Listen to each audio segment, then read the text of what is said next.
I don't want to just talk about next year.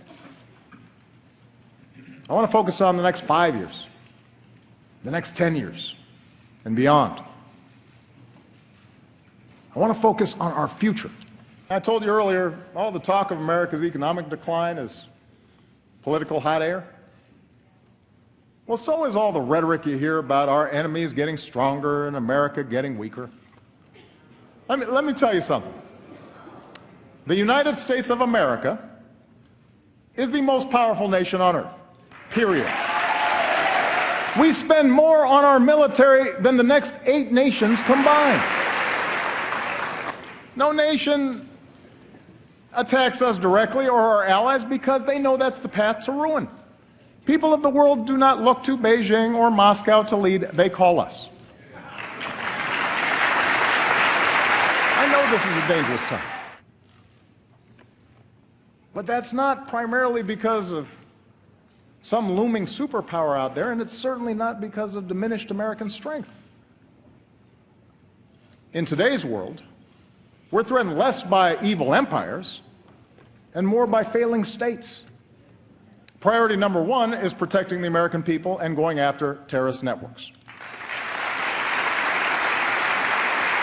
Both al-Qaeda and now ISIL pose a direct threat to our people because in today's world, even a handful of terrorists who place no value on human life, including their own, can do a lot of damage.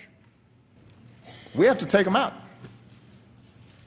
But as we focus on destroying ISIL, over-the-top claims that this is World War III just play into their hands.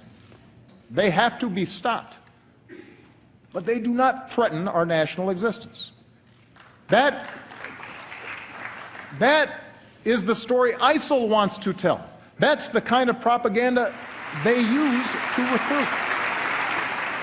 We just need to call them what they are, killers and fanatics who have to be rooted out, hunted down, and destroyed.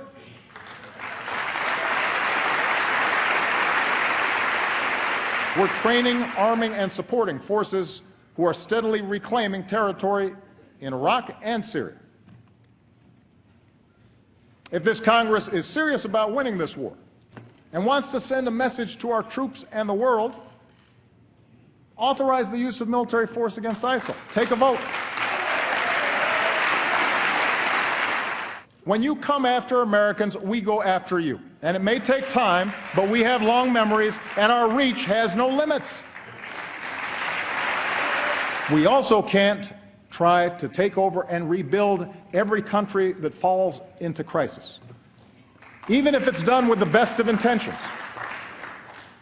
That's not leadership. That's a recipe for quagmire, spilling American blood and treasure that ultimately will weaken us. It's the lesson of Vietnam. It's the lesson of Iraq, and we should have learned it by now. 50 years of isolating Cuba had failed to promote democracy. It set us back in Latin America. That's why we restored diplomatic relations, opened the door to travel and commerce, positioned ourselves to improve the lives of the Cuban people.